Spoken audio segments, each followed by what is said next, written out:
You'd have known Eli's not going to have any turnovers, and you'd say, okay, they got a shot. He gave them more than a shot.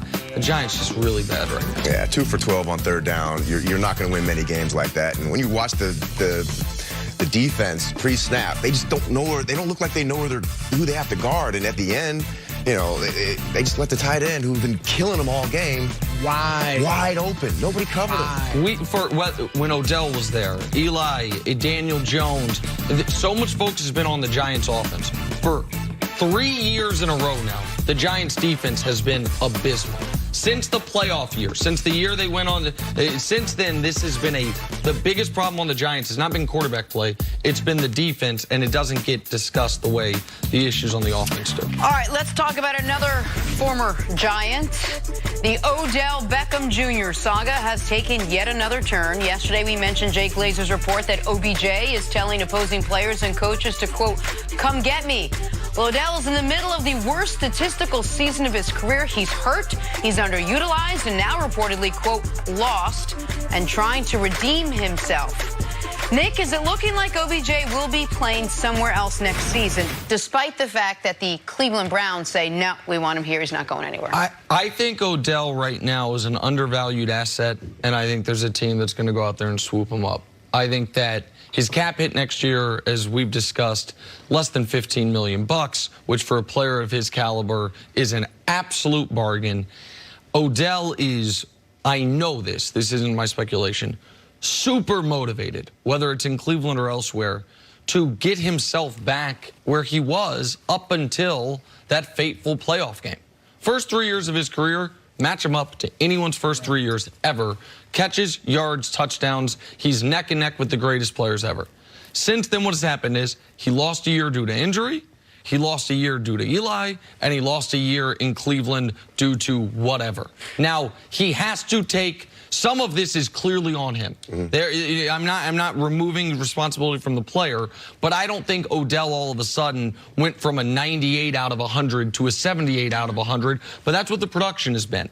And it should be noted, when it looked like he wanted out of New York, he didn't ask to go to Cleveland. Now, he didn't reject it. He tried. He was a good teammate, and has been, by the way, a good teammate thus far.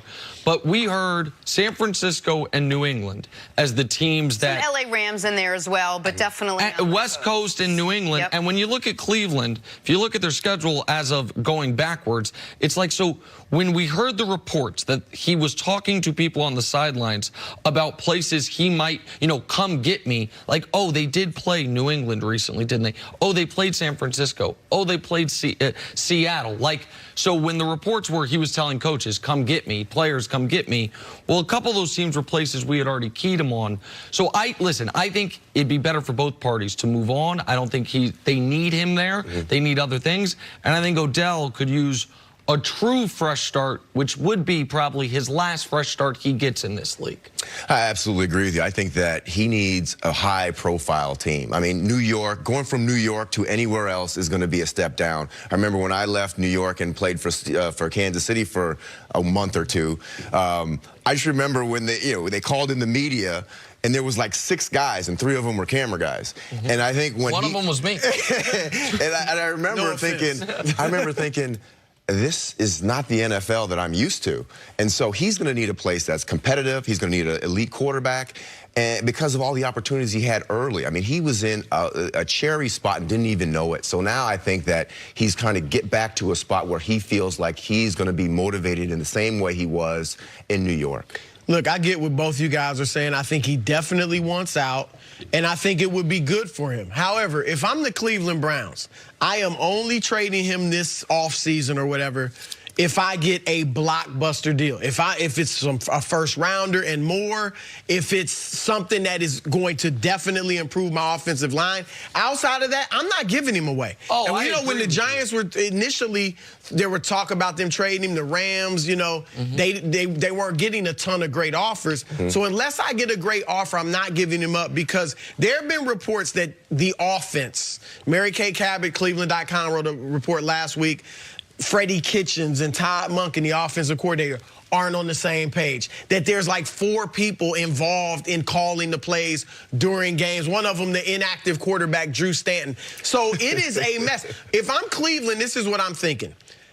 Unless I get, again, a great surefire deal for OBJ, why would I break up OBJ and Baker Mayfield, and I've got Jarvis Landry and some great running backs too, without giving them a chance, without bringing in a coaching staff that I know knows how to maximize a quarterback and receiver?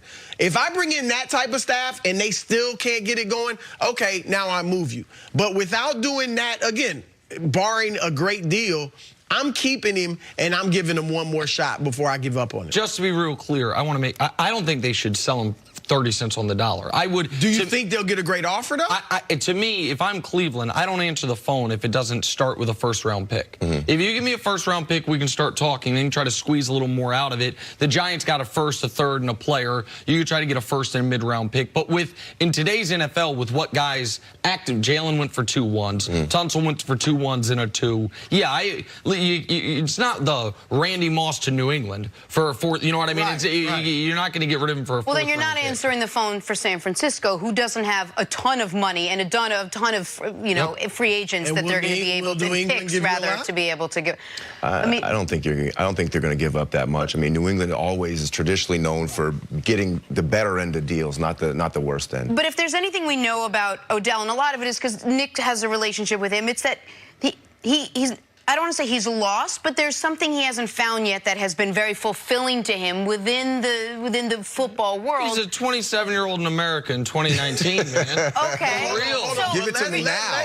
I want it now. Let's look at the other top receivers: DeAndre Hopkins, Julio Jones, Michael Thomas, so on and so forth. What's the difference? And I like OBJ, but what's the difference between him and them? Well, so Julio and Michael Thomas, I was going to say consistency of quarterback play. One of the things Hop has been great about is up until the last couple of years, he had the worst quarterback play you could have in football, and he still produced. Still productive. But those guys just go play. They show up, they put their head down. With OBJ as great as he is, I got to worry about all these other things. But so they're all different human beings. So, like, listen, DeAndre Hopkins, everyone should read the Mina Kimes story on DeAndre Hopkins. DeAndre Hopkins, when he was a child, his mother was blinded in a horrific domestic violence incident, essentially. And he had to, from that moment, be a grown-up. It was like, hey, you're so good at this sport. As a little kid, our family is relying on you.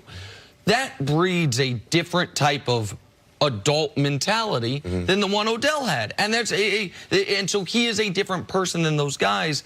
You mentioned going from New York to Kansas City, or how jarring it was. The place I honestly think would be best for my pal Odell is Seattle, because it is off Broadway.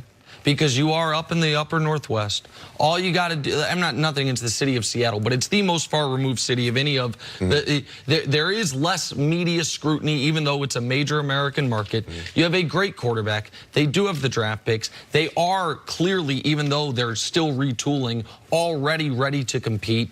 And going from Eli at the end, Baker this year, to Russell bleeping Wilson would be a revelation for Odell. And Odell is, Amani, tell me if you agree, enough of a superstar that the market follows him. Like, he is, if he can get back to playing at a high level, the endorsements and the fame and all of that goes with him because he's such a brand. Being somewhere where the most important thing is football, and really the only thing, I think could be really good for him. You would have thought that was Cleveland, but Cleveland had all the buzz and Baker and all this stuff, it became a different type of situation. Seattle's the team that, for me, if I could pick it, I would hope would trade for Odell. I think Seattle's a great place, not just because I think because they have a history of winning. And one of the things that I heard about Odell in the locker room was that he really wants to win. And him being in a situation where he's not competitive, I think one of the big problems he had with the Giants was they weren't competitive as he thought that they should be. So he needs to go to a place that's competitive. I think Seattle's a good place for him to go. But I think that, he needs to be able